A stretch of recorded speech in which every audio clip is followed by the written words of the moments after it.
কিয়াম মানে দীর্ঘক্ষণ দাঁড়িয়ে থেকে সালাত আদায় করা। দীর্ঘক্ষণ দাঁড়িয়ে থেকে 20 রাকাত না 8 রাকাত না, 8 রাকাতও না 20 রাকাতও না, দীর্ঘক্ষণ। দলিল তো একদম সাংঘাতিক শক্ত দলিল। আল্লাহ সুবহানাহু ওয়া তাআলা যেটা চান সেটা হলো রমজানের রাতে বান্দা আল্লাহর দরবারে দীর্ঘক্ষণ দাঁড়িয়ে থাকবে, একটু একটু দাঁড়াইলে হবে না।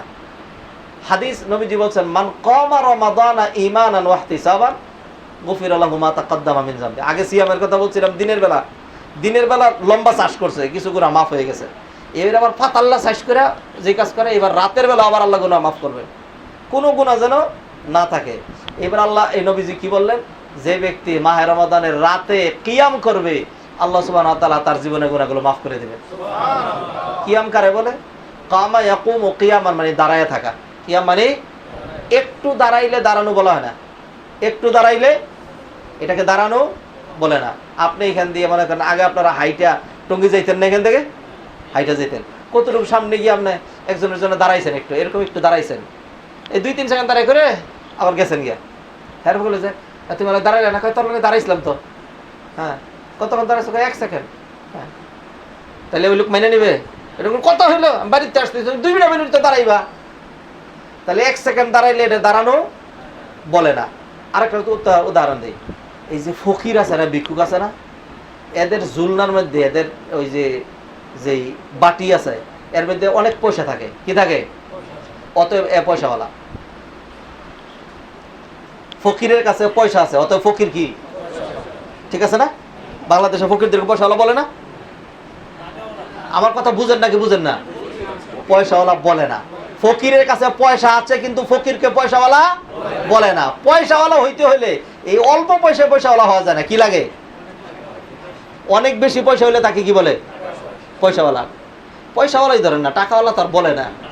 পরিভাষায় কি বলে? পয়সা, অনেক পয়সাওয়ালা। ঠিক না? পয়সাওয়ালা। তাইলে যেই বেটা কোন রকম খালি আলাম তারা কাইফা আলা রাব্বুকা বিআসহাবিল ফিল এইভাবে 8 রাকাত নামাজ পড়ছে, অথবা আমাদের দেশে যেইভাবে তারাবি পড়ে 20 রাকাত পড়ছে, এই দুইটার একটাও কিয়াম হয় নাই। দুইটার একটাও কিয়াম। কিয়াম হইল কি রকম?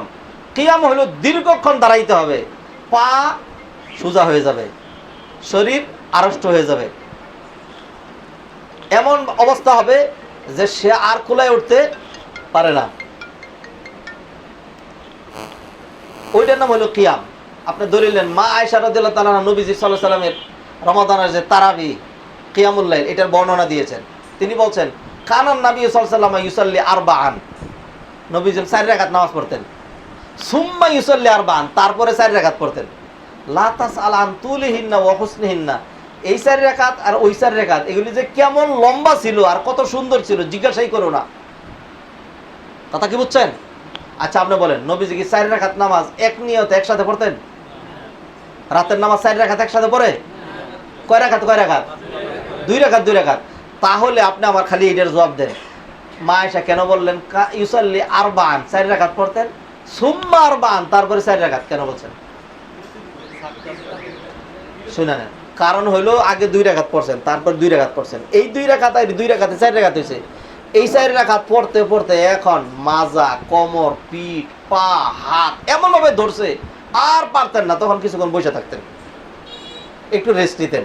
সুম্মা তারপরে গিয়ে আবার 4 রাকাত পড়তেন। এই জন্য মা আয়েশা বলছেন, লা তাসালাম তুলিহিন্না ওয়া হুসনিহিন্না, এই নামাজ কত লম্বা ছিল প্রশ্নই করে না।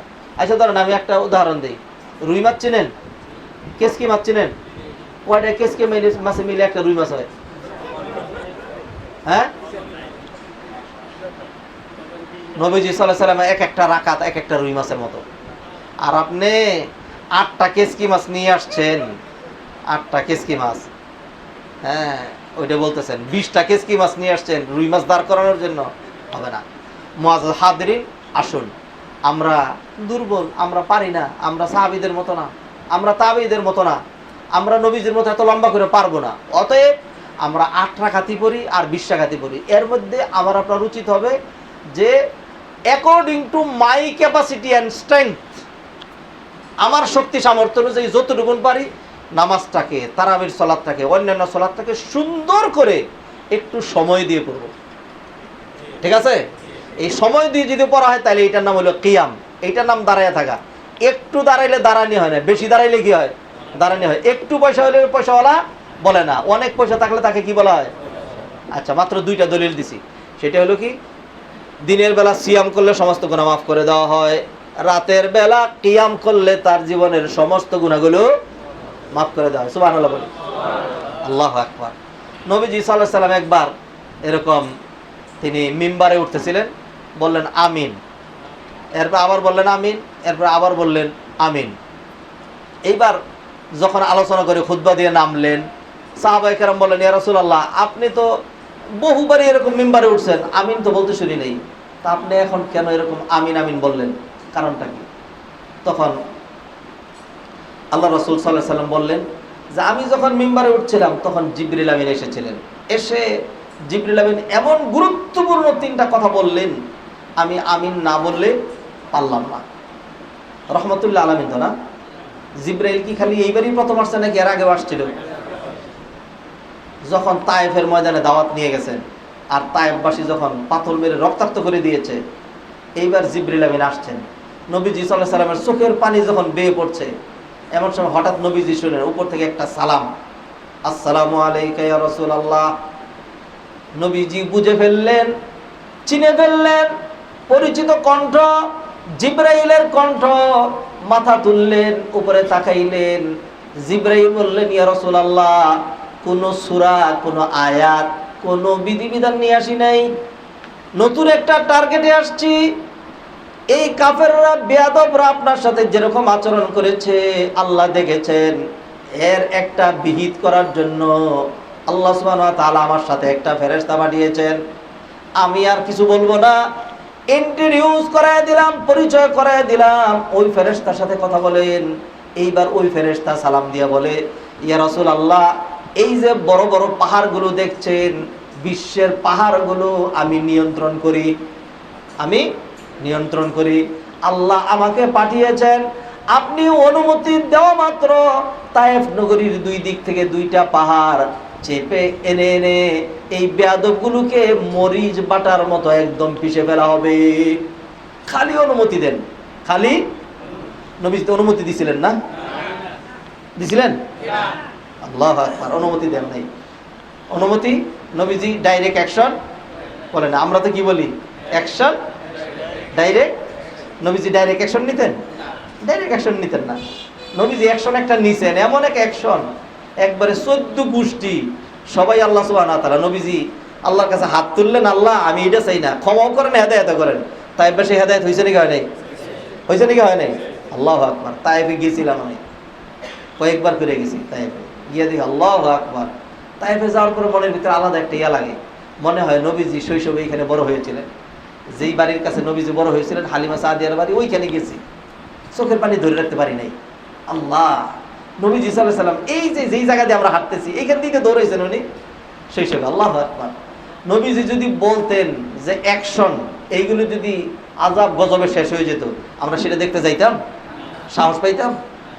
তো নবীজি সাল্লাল্লাহু আলাইহি সাল্লাম সব প্রস্তাবে এরকম অনুমতি দেন নাই। তো জিবরিল আমিন এসে বলল কি, ইয়া রাসূলুল্লাহ, যে ব্যক্তি আপনার নাম শোনার পরেও একটু দুরূদ পড়ে না, তার উপর আল্লাহ লানত। হ্যাঁ, নবীজি বললেন আমিন। এরপরে বললেন, যে ব্যক্তি তার বৃদ্ধ পিতামাতা উভয়কে অথবা একজনকে পাওয়ার পরেও জান্নাতে যাওয়ার সৌভাগ্য অর্জন করতে পারে না, তার উপরেও লানত। নবীজি বললেন আমিন। এরপরে বললেন, যে ব্যক্তি মাহে রমজানের মতো এইরকম মাগফিরাতের মাস পেয়েও গুনাহ মাফ করাইতে পারে না, তার উপর আল্লাহ লানত। নবীজি কি বললেন? আমিন। তাহলে জিবরাইল এই হাদিস দিয়ে প্রমাণ করে দিলেন যে রমজান মাসটা কিসের মাস? কিসের মাস? মাগফিরাতের মাস, ক্ষমার মাস। তাহলে রমজান মাসে কিরকম ক্ষমা? তরমুজের সিজন, এখন তরমুজের সিজন না? তরমুজের সিজনে ফলের দোকানে গিয়া দেখেন তরমুজ, ভ্যানওয়ালার কাছে গিয়া দেখেন তরমুজ, বাসের মধ্যে উঠে দেখেন একজনের তরমুজ কিনে নিয়ে উঠছে, মেহমান যদি আসে হাতের মধ্যে তরমুজ, ফ্রিজ খুলে দেখেন ফ্রিজের ভিতরে, যে কোনো জায়গায়, আমের সিজনে সব জায়গায়। মাহে রমাদান মাগফিরাতের মৌসুম, আল্লাহ সুবহানাহু ওয়া তাআলা পুরা মাসটাকে ক্ষমা দিয়ে সাজিয়েছেন। দিনের বেলাও ক্ষমা, রাতের বেলাও ক্ষমা, শবে কদরেও ক্ষমা, সেহরির সময় ক্ষমা, ইফতারের সময় ক্ষমা। আল্লাহ সুবহানাহু ওয়া তাআলা মাহে রমাদান আমাদেরকে এই জন্য উপহার দিলেন, ও বান্দারা তোদেরকে এমন মেন্টালিটি দিয়ে তৈরি করা হয়েছে, যাই হস না কেন, যত চেষ্টাই করস না কেন, 12 মাস তোদের গুনার গুনাই হবে, যাতে তোদের গুনাহ না থাকে, যেন জান্নাতে যাইতে পারিস। সেই জন্য আমি আল্লাহ মাহে রমাদানের মতো মাগফিরাতের মাস দিয়েছি, যাতে এই মাস পেয়ে তোমরা তোমাদের গুনাহ ক্ষমা করাইতে পারো। কথা কি বুঝছেন নাকি বুঝেন নাই?